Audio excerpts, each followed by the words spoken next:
G'day and welcome to another episode of Perth Property Insider. I'm your host, Jared Mann, and today I'm taking a deep dive into how to leverage the power of your team. Some of what I got to say today might actually come as a surprise because I'm going to unpack two of the mindset traps that I've fallen into in the past.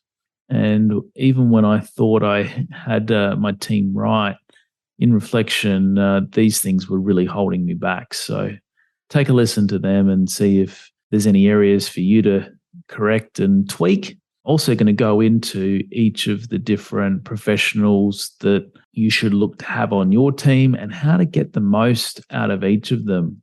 And I also cover off how to go about choosing your team and changing your team over time. Lots to cover today, so let's go inside. Welcome to Perth Property Insider, where you will learn how to grow your wealth and improve your life using Perth property. Our show is brought to you by Investors Edge Real Estate, the highly rated and award-winning property management specialists servicing the whole of Perth. Now, here is your host, Jared Mann.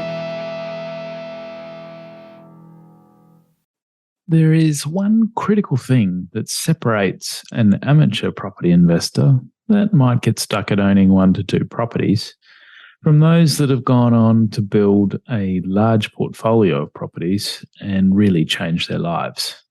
And that one thing is the ability to leverage a team of highly experienced professionals.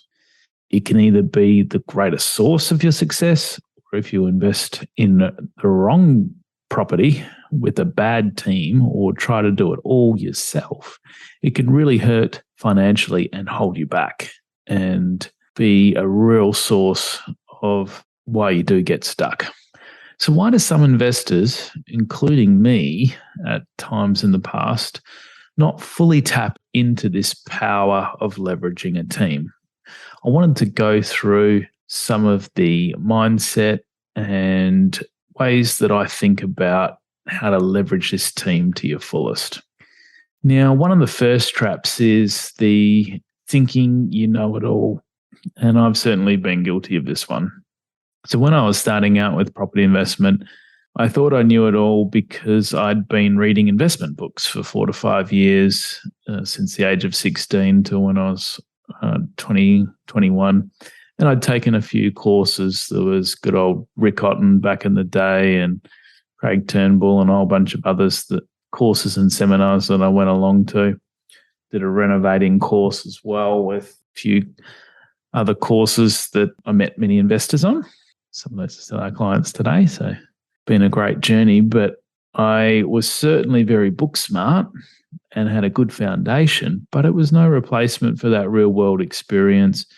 And the trouble was that I knew enough to be dangerous and to also think that I didn't need to know any more per se. And it closed me off to getting the help because I didn't think I needed it. And I didn't know what I didn't even know. And I had lots of time at that point and very little money. So I thought, what have I got to lose by doing a lot of these things myself? I was just looking at the cost.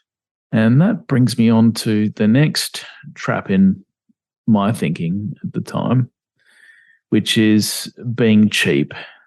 And I used to avoid engaging anyone that was more expensive, and I'd shop around to try to get the cheapest. And that's probably why I ended up with a team that were so frustrating on their service and really not getting the advice that I needed. And I see the majority of amateur investors, especially when considering us for property management, they try to save in the wrong areas and they focus on the cost side of the equation without considering how much they can gain from using the service.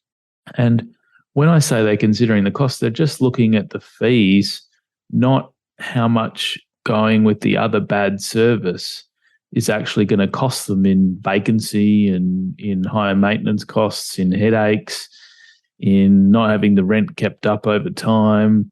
And that lower fee for property management in this example ends up costing the person a hell of a lot more. And it's often too late before they realize what good service looks like and how the returns could have been improved. It could be many years down the line before they work that out, and you can't go back and get compensated for what you've missed out on. So these kind of mistakes that I've made with thinking I know it all and being too cheap and looking for the cheapest have really humbled me over time. And I can see each month with a lot of clients that come to us for property management that they've also been on a similar journey and figured that out for themselves too, made the mistakes, chosen the cheap, chosen to try and do it all themselves, made some really big mistakes that cost and hurt the hip pocket, and then they know what's worth paying for. So for me, it did take a few big mistakes to humble me in this area and to know that I had these blind spots. And the best way to learn was actually by getting the help of experts and leveraging their experience and many years that they could bring to any situation. So we also find the same thing when investors choose the cheap property manager or do it themselves in self-managing, only to learn the expensive and frustrating way. And then they come back to us years later with some big problems for us to solve, and we don't have to try to convince them too hard that we're worth paying that little bit extra for. So what do you look for in choosing a team? Thankfully, in the last 14 years, I've gotten to go through hundreds of real-world learning experiences for my clients each year, and seeing what types of properties are going to sell well and rent well, and how to use, I guess, an evidence-based approach to select properties that will outperform. This really means that I can add a lot of value to our clients, and all my team have been on this journey too. So you can tap into this knowledge when you use our services to get advice when buying, renting, and selling. And you need to find professionals that actually understand and love property investment and have that depth of real world experience to fill the other roles in your team too. So even today, with as much as I know, I still have blind spots, and I can get overly emotional about a deal and be more prone to making mistakes and missing something. And I know that there's always more to know. And it's the excitement of that keeps me going too, knowing that I'm never going to be out of things to learn and things to discover. And I highly value my time, and I'm very time poor as well when you include family and kids and trying to get that balance right. So I know that an expert in their field is going to give me a fantastic return on the cost of using them. And so if they don't, then I should be using someone else who will. So I always suggest you look for that passion, that depth of experience in property, and someone that has been on the journey and they are ahead of you. So who do you need on your team and how to get the most out of them? Now, you might think you have your whole team sorted, but suspend that thought for a moment and hear me out just in case you have some gaps. So a finance broker, you would be blown away how many investors we speak to that are still sorting their own finance. So it's just so important to ensure that you not only get the best interest rate, but also for loan and account structuring. So again, you might not know what you don't know about this. How to set up your offsets, how to set up your securitizations, how does those things impact your borrowing capacity moving forward? And maximizing that borrowing capacity is really key, especially if you want to go beyond 1 to 2 properties, you've really got to start working this finance strategy hard with a finance broker. And the key to this as well is understanding that different lenders have different policies, and you need to not just be focused on interest rates, but use these policies to your advantage to keep moving forward. So finance broker, I wanted to list first because it's often been said that investing in property is a game of finance with houses thrown in. I think it was Michael Yardney that said it, and it's so true. So the next one here I've mentioned is a property strategist. So this is a harder one to find someone to fill. They can advise you on creating an overall portfolio plan for the types of properties and the price points and how many to buy to achieve your overall goals, and use that input from the finance broker to create an overall plan for your portfolio. Now, it's not something that we offer at the moment, but we're working towards this. Next one, financial planner.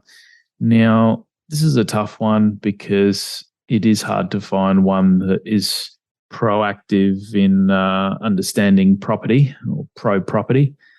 And it's important that you'd have someone to bring all things together. So they can perform the role of the property strategist, but it's rare to find one that understands and invests in direct property themselves. And they really need to create that overall plan that encompasses superannuation, shares, insurance, so that you've got your downside protected and your estate planning sorted if you were ever to pass away. And they need to help you work backwards from that end goal for net worth and passive income by a certain age to ensure that you're taking the right steps along the way. And I've heard potentially different interviews that I've done with Stuart Wames. He is great, but he's not for everyone. Mainly deals with high net worth individuals and business owners. But I'm still on the search for a great Perth-based financial planner. So if you know someone, or if you're a financial planner listening to this, get in touch, because I get asked almost on a weekly basis who to use, and I'm still trying to fill that key seat for people that are more up and coming and haven't yet got enough to work with Stuart, or they're not a business owner to work with Stuart. So the next one here is your buyer's agent. Now, they should be then getting used to find, negotiate, and settle a property that matches the criteria and the property plan. Some of them may be involved in the property strategy for the overall portfolio, but very important as well, especially if you don't have the time, and getting in the market sooner can really pay for itself, especially if you're getting access to off-market deals and having the confidence to pull the trigger quickly on stuff when it comes online, leveraging their relationships, their knowledge and experience to secure a good deal at a fair price, and ensuring that you got no blind spots and don't get caught up in the emotion of that purchase. That's why I use them myself as well. Now, the settlement agent, I found one that was so good that I ended up marrying her. So everyone doesn't have that advantage, but they can give you input on your contract conditions and coordinate the sale to settlement period. And it's really important to have a savvy one in your corner, especially if things go bad. Now, if it's a smooth sale and everything checks out, then that's great. But you want to have the right conditions in there and the right person in your corner to back you if things don't go according to plan. Next one here is a building and pest inspector. And look, they can often be overlooked. They will ensure that there's no major defects and that there's no pest activity or damage due to past pests, and help you discover any hidden maintenance so you can put a plan together to address that. And you need to ensure, obviously, that you have the right conditions in your contract so that you can actually fall back on these inspections and require things to be rectified if they're found. The surveyor and town planner is the next person I've got. And this is only really required if you're looking at something with development potential or to actually build and develop something. So it's essential to have them review any development site prior to offering on it during your due diligence period. That can either be done before you make an offer or subject to due diligence after you make your offer. And ensure that no large hidden costs are there, especially if you're paying for the potential of something being developable. You want to use them to ensure that there's no big spanners in that. And you can also then use them to do the site survey, manage the subdivision, and create those separate titles. And some of them also do project management around those things, can help take the effort out of the overall subdivision for you. Next one, a builder and or architect. Well, these can provide cost estimates before buying property or during your due diligence period, and then design and construct the overall project. So whether that be a single house or multiple, having a really good one is going to be key to trying to do anything in the development space. And you really want to be involving them from the beginning. Next, we're on to my favorite team member, which is the property manager. And it really is essential to get input on rentability before you buy. They can help you select quality tenants, minimize that vacancy period between tenants, improve your overall returns along the way, and protect and maintain your asset. And they can just reduce the stress of being an investor. So handle all the payments of things, handle all the, any minor issues that come up with your tenant. They can hold them to account. It really does perform a key role in your team if you have the right one. To get in touch with us for that. Accountant. So accountants are essential for the structuring advice before you buy, whether you want to purchase in individual names, joint names, or in an entity, company, or company as trustee for a trust. And they can then obviously do the preparation and lodgement of your returns and help you minimize your tax and ensure that you're legally compliant. So accountants are great for all those things. A solicitor is important only when you really need it. It's more essential for more complicated purchase and lease contract reviews, estate planning input, creating of your testamentary trust, for instance. Asset protection advice also important for they're the least needed until you really do need them. So next one, sales agent. So advice on timing of the when to sell and the presentation, how to maximize your sale through effective marketing. You want someone that's really going to give you the feedback along the way to make decisions, be able to create competition, negotiate the best price from the market. They need to be strong in that area, and then managing the sale to settlement. So that's something that I perform for all of our clients exceptionally well. And I get a real buzz out of using those 5 price influences to get the very best price possible and not just be transactional, but really looking strategically at whether we should be doing it all and what sort of timing we should take to get the best price. Now, the last one I've put here in the essential team to leverage is mentors. Now, these can be formal mentors with a paid program, and there's various ones around that are pretty good, or informal in the case of modeling someone from afar without ever meeting them, or having someone you catch up with for coffee occasionally to get their input. Now, just be careful, obviously, whose advice you take. Make sure that they've got the runs on the board for where you want to go. And it can also come about from the service providers above that you work with. So I love getting the advice and semi-mentoring of the professionals that are across my whole situation. And if they've done and got more experience than me and grown a portfolio and wealthy, then I feel like they're in a good place to mentor me through my journey too. Now, we can obviously help with some of these services and connect you to other trusted professionals to perform the others. And I typically find the saying that birds of a feather flock together is a very true saying, in that excellent service providers will want to surround themselves and work with other excellent providers to help their clients. So think about it. If I'm not going to go referring you to a finance broker if I know that they're going to let you down and reflect poorly on me and affect my reputation. So that's why really great operators surround themselves with great operators too. Now, I just wanted to touch on before I wrap up that changing your team, you may have to change your team as you grow too.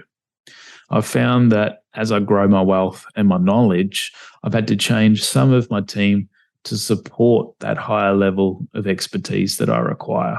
And it's okay to outgrow their service. You'll find that you need to be at a certain level before some professionals will see you as a fit for working with them. And for you to be able to afford their services too, they need to feel that they can add enough value to your situation because they often cost more than other service providers.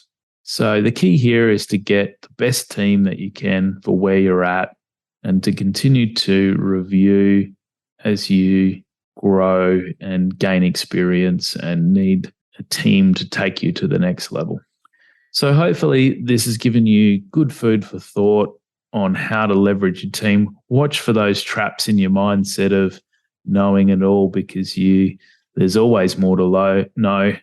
And watch for that tendency to want to go to the cheapest without considering what a more expensive expert the value they can add and the return that they can give for the many years of expertise. And try to leverage this whole team and fill in any gaps that you have with the different professionals that I've mentioned, and get in touch by all means if you need any referrals to the people that we trust. Thanks for tuning in. Catch you next time. Just a reminder that the information discussed in this podcast is general in nature, as we don't know your specific situation. You should always seek professional advice before taking any action.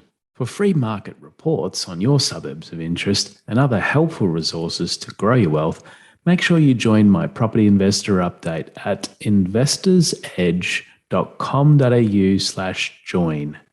And finally, make sure you're a member of our Perth Property Investment Facebook group to be part of the conversation with other like-minded investors, get help to your questions, and get a feel for what's going on out there in the market. I'll see you in the group.